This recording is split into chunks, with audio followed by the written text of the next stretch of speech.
Hello भक्तों, तो आज हम बात करते हैं सावन की कथा के बारे में। सावन की कथा भगवान शिव और माता पार्वती से जुड़ी है। एक पौराणिक कथा के अनुसार माता पार्वती ने भगवान शिव को पति के रूप में पाने के लिए सावन के महीने में कठोर तपस्या की थी, जिसके बाद उनका विवाह भगवान शिव से हुआ। इसीलिए सावन का महीना भगवान शिव को बहुत प्रिय है। एक अन्य कथा के अनुसार सावन में ही समुद्र मंथन हुआ था और भगवान शिव ने विष ग्रहण किया था, जिसके बाद उनका कंठ नीला हो गया था और वे नीलकंठ कहलाए। सावन की कथा में बहुत सारी चीज़ें आती हैं, जैसे माता पार्वती की तपस्या। सावन के महीने में माता पार्वती ने भगवान शिव को पति के रूप में पाने के लिए कठोर तपस्या की थी। उनकी भक्ति और तपस्या से प्रसन्न होकर भगवान शिव ने उनसे विवाह किया था, जिससे सावन का महीना शिव भक्तों के लिए विशेष महत्व रखता है। समुद्र मंथन। पौराणिक कथाओं के अनुसार सावन के महीने में ही समुद्र मंथन हुआ था। समुद्र से निकले विष को भगवान शिव ने अपने कंठ में धारण कर लिया, जिससे उनका कंठ नीला हो गया था और वे नीलकंठ कहलाए। जलाभिषेक का महत्व। विष के प्रभाव को कम करने के लिए देवताओं ने भगवान शिव को गंगा जल चढ़ाया था। तभी से सावन के महीने में शिवलिंग पर जल चढ़ाने का विशेष महत्व है। भगवान शिव का शयन। सावन के महीने में भगवान विष्णु योग निद्रा में चले जाते हैं और सृष्टि का भार भगवान शिव संभालते हैं। इसीलिए सावन को भगवान शिव का महीना माना जाता है। अब बात करते हैं सोमवार व्रत कथा की। सावन के सोमवार का व्रत भगवान शिव और माता पार्वती की पूजा के लिए रखा जाता है। एक कथा के अनुसार एक धनी साहूकार था, जिसके कोई संतान नहीं थी। संतान प्राप्ति के लिए उसने सावन के महीने में हर सोमवार को भगवान शिव की पूजा की। उसकी भक्ति से प्रसन्न होकर भगवान शिव ने उसे पुत्र का आशीर्वाद दिया, लेकिन ये भी कहा कि ये पुत्र केवल 12 वर्ष तक ही जीवित रहेगा। साहूकार ने पुत्र को 11 वर्ष की उम्र में ही काशी भेज दिया, जहां उसका विवाह एक राजकुमारी से होना था।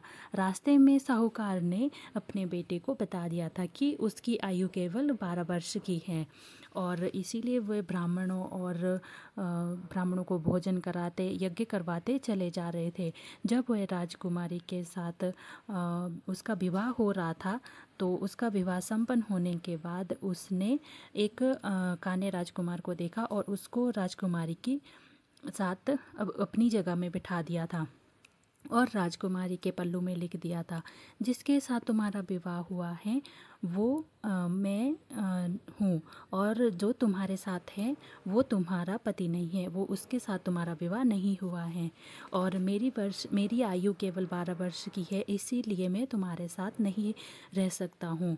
तो जब राजकुमारी वहाँ से जा रही थी, तो राजकुमारी ने देखा कि उसके पल्लू में जो लिखा हुआ था, लेकिन उसने फिर उसको यकीन नहीं हुआ, तो उन्होंने राजकुमार को उसका चेहरा दिखाने के लिए कहा। जब देखा तो वो एक काना राजकुमार था। तो फिर जब राजा को पता चला, तो उन्होंने दूत भेजे चारों दिशाओं में और राजकुमार को ढूंढने वो लोग चल पड़े।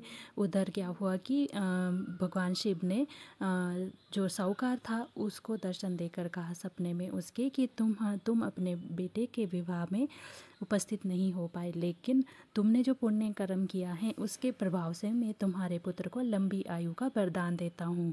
तो जब सबको ये पता चला, साहूकार को पता चला, तब वो अपने बेटे के पास गए और उन्हें समझा बुझाकर वापस राजकुमारी के पास ले आए, और फिर उनका विवाह बड़ी धूमधाम से करके उनको राजकुमारी के साथ वापस वो अपने गांव चले गए थे, जहाँ से वो आए थे, और फिर वो खुशी खुशी रहने लगे। तो इस कहानी से हमें साहूकार की भक्ति और भगवान शिव की कृपा का वर्णन मिलता है, जो सावन सोमवार के व्रत का महत्व दर्शाता है।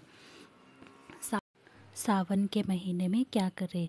भगवान शिव की पूजा करें, जलाभिषेक करें और व्रत रखें। ओम नमः शिवाय मंत्र का जाप करें। शिवलिंग पर बेलपत्र, धतूरा और सफ़ेद फूल चढ़ाएं। सावन के महीने में सोमवार का व्रत रखें। झूठ ना बोले और नकारात्मक विचारों से दूर रहे। तामसिक भोजन से परहेज करें। ओम नमः शिवाय। आप सभी भक्तों को माता पार्वती और भगवान भोलेनाथ की कृपा का आशीर्वाद